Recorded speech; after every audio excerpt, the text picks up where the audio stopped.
Failure usually breaks kings, but for Pharaoh Sneferu, failure was fuel. Around 2600 BC, the founder of Egypt's fourth dynasty started a project that would change history forever: the quest to build the perfect pyramid. Sneferu wasn't satisfied with one monument. He built not one, not two, but 3 massive pyramids in his lifetime. Each one consumed mountains of limestone, forests of timber, and the sweat of tens of thousands of men. Historians estimate his reign may have used over 3.5 million stone blocks, each weighing 2 to 3 tons. That's more material than the Great Pyramid itself. But the road to perfection was paved with disaster. His first pyramid rose at Meidum, a strange structure with smooth sides, but it was unstable. Sometime during or after construction, the outer casing collapsed. Imagine it. Tens of thousands of tons of stone thundering into rubble, wiping out homes, workers, everything nearby.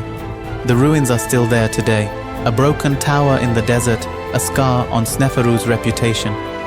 He tried again at Dahshur, this time the bent pyramid.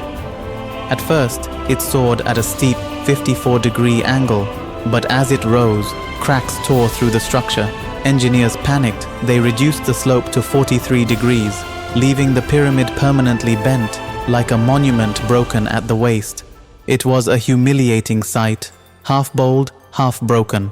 2 failures, and Egypt's greatest builder looked cursed. But Sneferu wasn't done. He wanted redemption. In Dahshur, just a short march from the bent pyramid, he gave one final command: build again.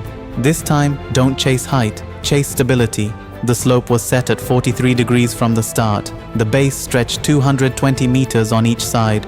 Slowly, stone by stone, Egypt's landscape changed. The logistics were staggering. 30,000 workers labored in shifts, hauling limestone blocks on wooden sledges across sand and mud. Archaeologists believe they poured water on the sand to make it slick, an ingenious technique proven in modern experiments. Quarries in Tura and across the Nile were emptied. Fleets of ships carried stone during the floods. Villages were taxed to feed the workers bread, onions, and thousands of jars of beer. The pyramid consumed Egypt's wealth, and after decades, it was done. It rose 105 meters into the desert sky, the 3rd largest pyramid in Egypt.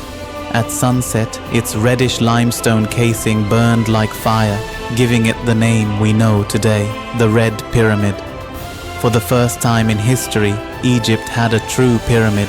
No bends, no collapses, perfect geometry, perfect triumph. But the story doesn't end outside. The entrance lies high on the north face. Step inside, and you descend a suffocating passage, 62 meters long, sloping downward. The air is stale, heavy with the weight of centuries. At the end, not one, but 3 massive burial chambers, each larger than the last. Their ceilings rise like stone staircases, the corbelled vault, an engineering trick to stop collapse. Stand beneath them, and you feel the crushing weight of history above your head. Yet the greatest mystery? No body was ever found. The tomb is empty. Where is Sneferu? Did thieves plunder his remains? Was he buried elsewhere? Some theories suggest he was never entombed here at all, that the pyramid was a decoy, built to confuse robbers.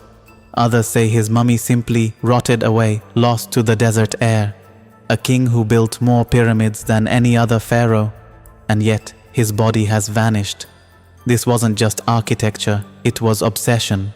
Sneferu's projects drained Egypt's resources. Farmers were heavily taxed. Entire quarries were emptied. Records hint that even cattle counts plummeted, slaughtered to feed the army of builders. All for one man's dream of eternity.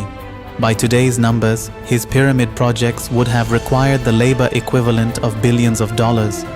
But his gamble worked. The Red Pyramid became the blueprint. Without it, there would be no Great Pyramid. His son, Khufu, learned from Sneferu's failures and triumphs. In 2550 BC, he built the Great Pyramid of Giza, 146 meters high, using 2.3 million blocks, the tallest building on Earth for nearly 4,000 years. The Red Pyramid was the rehearsal, the Great Pyramid was the masterpiece. Together they mark the moment Egypt mastered immortality. The Red Pyramid still stands, silent in the sands of Dahshur, not bent, not broken, the first true pyramid. It tells a story not of perfection, but of persistence, of a king who failed again, and still rose. After 4,600 years, the Red Pyramid remains a symbol of triumph after disaster, the legacy of a pharaoh who refused to surrender, who carved his redemption in stone.